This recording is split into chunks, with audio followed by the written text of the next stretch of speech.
Hi, S P ഉള്ളവരാണ്. കണ്ണൂരിലെ ഒരു പോലീസ് സ്റ്റേഷനിൽ നിന്നൊരു ദൃശ്യം പുറത്തു വന്നിട്ടുണ്ട്. യുവതിയോട് SHO ആയിട്ടുള്ള ശ്രീജിത്ത് കൊടേരിയുടെ പെരുമാറ്റം. എന്തൊരു മാറ്റമാണ് നമ്മുടെ നാട്ടിൽ. കഴിഞ്ഞ സർക്കാരിൻ്റെ കാലഘട്ടത്തിൽ പോലീസെല്ലാം കുത്തഴിഞ്ഞ അവസ്ഥയിലായിരുന്നു. പക്ഷെ ഇപ്പോൾ നോക്കിയേ, എന്തൊരു മാറ്റമാണ് പോലീസ് സ്റ്റേഷനിലൊക്കെ.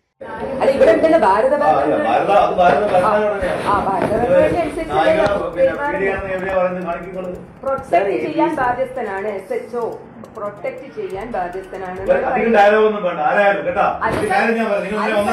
സാർ ഇൻസൾട്ട് ചെയ്യാ, കാര്യം പറയാൻ വരുമ്പോ സാർ ഇൻസൾട്ട് ചെയ്യാ. സാറിപ്പം അധികം ഡയലോഗ് വേണ്ട, ഡയലോഗ് എന്നൊരു വാചകം പറയില്ലേ സാർ, അങ്ങനെ പറയാൻ പാടില്ല. ഒരു സ്ത്രീയോടല്ല എനിക്ക് സംസാരിക്കാൻ, ഞാൻ എനിക്ക് സംസാരിച്ചേ പറ്റൂ. എനിക്ക് സാറിനോട് സംസാരിക്കാൻ എന്റെ പേരില്ല. അതെങ്ങനെയാ സാർ? എനിക്ക് കാര്യം പറയാനില്ല. അതെന്താ സാർ കാര്യം പറയുമ്പോ സാറെന്താണ് ഡയലോഗ് പറയണ്ടെന്ന് പറയാൻ കാര്യം? പഠിപ്പിക്കണ്ട കേട്ടാ, എനിക്കറിയാം എന്താണെന്ന്. നിന്നാണ് കൂടുതൽ പഠിപ്പിച്ചാടിയിരിക്കുന്നത്, മനസ്സിലായില്ലേ? ഇവിടുത്തെ വീട്ടിൽ പോയി അവനോട് ഭർത്താവിനുണ്ടെങ്കിൽ അവരോട് പറയാം, മക്കളോട് പറയാം. ഇവിടെ വന്ന് എന്നോട് മുന്നേ വലിയ വിളമ്പണ്ട, മനസ്സിലായില്ലേ? നീ വലിയ വിളമ്പണ്ട. നിന്നാണ് വലിയ ആൾക്കാരെ എന്നെ പഠിപ്പിക്കണ്ട. എനിക്ക് ഡിപ്പാർട്ട്മെന്റ് വരുന്നതാണ് കേട്ടാ, മനസ്സിലായില്ലേ? നീ കണ്ടല്ലോ, പോലീസ് സ്റ്റേഷനിലേക്ക് പരാതി പറയാനെത്തിയ ഒരു സ്ത്രീയാണ്. ആ സ്ത്രീയോട് നീ എടി എന്നൊക്കെ പറഞ്ഞ് സംസാരിക്കുകയും ഇറക്കി വിടുകയും ചെയ്യുന്ന ഒരു മാന്യതയിലേക്ക് കാര്യങ്ങൾ എത്തിയിരിക്കുന്നു. ഇതൊക്കെയാണ് നമ്മുടെ നാട് ആഗ്രഹിച്ചിരുന്നത്. ഇന്നലകളിൽ ജനമൈത്രി പോലീസ് സ്റ്റേഷനുകളിൽ ചില സംഭവങ്ങൾ ഉണ്ടാകുമ്പോൾ അതെല്ലാം പിണറായിയുടെ പ്രശ്നമായിരുന്നു. പക്ഷേ ഇതാരെങ്കിലും രമേശ് ചെന്നിത്തലയുടെ പേരിൽ വെച്ച് ചർച്ച ചെയ്യൂ എന്ന് നിങ്ങൾ നോക്കണം. ആഭ്യന്തരമന്ത്രിയായിട്ടുള്ള വ്യക്തിക്ക് ഈ സന്ദർഭങ്ങളിൽ ഇതിൽ പങ്കുണ്ടോ, അല്ലെങ്കിൽ ആഭ്യന്തര വകുപ്പിൻ്റെ വീഴ്ച എന്ന തരത്തിലൊക്കെ നമ്മുടെ നാട്ടിലെ മാധ്യമങ്ങൾ ചർച്ച ചെയ്യുമോ എന്നുള്ളതാണ് ഇപ്പോൾ നിങ്ങൾ പരിശോധിക്കേണ്ടത്. കാര്യം ഇന്നലകളിൽ ഇതെല്ലാം ആരുടെ തെറ്റായിരുന്നു? ആഭ്യന്തര വകുപ്പായിരുന്ന പിണറായിയുടെ തെറ്റായിരുന്നു. ഇന്നിപ്പോൾ ഇത് ആരുടെ തെറ്റായി മാറുമെന്ന് നിങ്ങൾക്ക് തന്നെ കാണാം. കാര്യം ഇത്രയും വലിയൊരു വീഡിയോ പുറത്തേക്ക് വരുമ്പോൾ കേരളത്തിലെ മുഖ്യധാരാ മാധ്യമങ്ങളിൽ പോലും അത് വാർത്തയായിട്ടില്ല.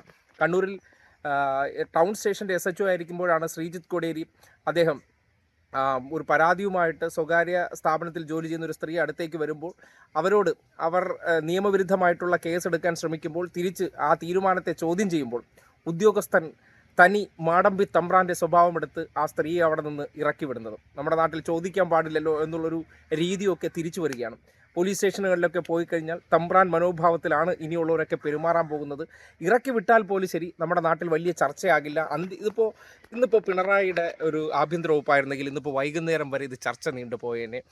വൈകുന്നേരം ഇരുട്ടുമുറിയിൽ അന്തിച്ചർച്ച കാണാമായിരുന്നു. പക്ഷേ ഒന്നുമില്ല, കേവലം വാർത്ത പോലും അല്ലാതായി മാറുകയാണ്. ഈ ശ്രീജിത്ത് കൊടേരിക്കെതിരെയാണ് ഈ അടുത്ത ദിവസം മനുഷ്യാവകാശ കമ്മീഷൻ ഒരു സ്വകാര്യ സ്ഥാപനത്തിലെ കേസുമായി ബന്ധപ്പെട്ട് കേസ്, അതായത് മനുഷ്യാവകാശ കമ്മീഷൻ അവർക്കെതിരെ എടുത്ത കേസ് വ്യാജ കേസാണെന്ന് അറിഞ്ഞുകൊണ്ട് മനുഷ്യാവകാശ കമ്മീഷൻ കേസെടുത്തിട്ടുണ്ട്.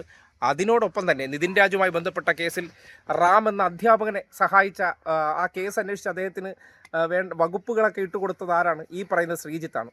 അദ്ദേഹത്തിനെക്കുറിച്ചുള്ളൊരു വീഡിയോ കൂടി പുറത്തു വരുമ്പോൾ പോലീസ് സ്റ്റേഷനിലെ ചില ഏമാന്മാരുടെ പ്രവർത്തനം എന്താണെന്ന് കൃത്യമായി ബോധ്യപ്പെടുകയാണ്. അപ്പോൾ ആ ഏമാന്മാരൊക്കെ പുതിയ സർക്കാർ വന്നതിന് ശേഷം എങ്ങനെയാണ് സ്റ്റേഷനിലൊക്കെ അവരുടെ ഒരു സ്വഭാവങ്ങളൊക്കെ മാറിക്കഴിഞ്ഞത്, ഇനിയിപ്പോൾ എന്ത് വേണമോ കാണിക്കാൻ പറ്റുന്ന ഒരു രീതിയിലേക്ക് ആത്മവിശ്വാസം വർദ്ധിച്ചു കഴിഞ്ഞു. അവിടെയാണ് തിരിച്ചറിയേണ്ടത്.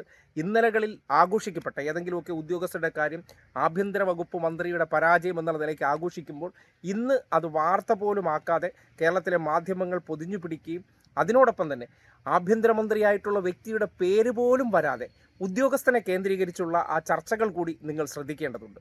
ഇതൊക്കെയാണ് കഴിഞ്ഞ 3 മാസത്തിനിടയിൽ കേരളത്തിൽ സംഭവിച്ചുകൊണ്ടിരിക്കുന്ന മാറ്റങ്ങൾ. ഈ മാറ്റത്തിൻ്റെ വിസ്മയം കണ്ട് കേരളത്തിലെ ജനങ്ങൾ ഞെട്ടാനിരിക്കുന്നതേയുള്ളൂ. പാവപ്പെട്ട സാധാരണക്കാരായിട്ടുള്ളവർക്ക് പോലീസ് സ്റ്റേഷനിൽ ചെന്നാൽ ഉണ്ടായ ദുരനുഭവം എന്താണെന്നാണ് ആ വീഡിയോ തെളിയിക്കുന്നത്.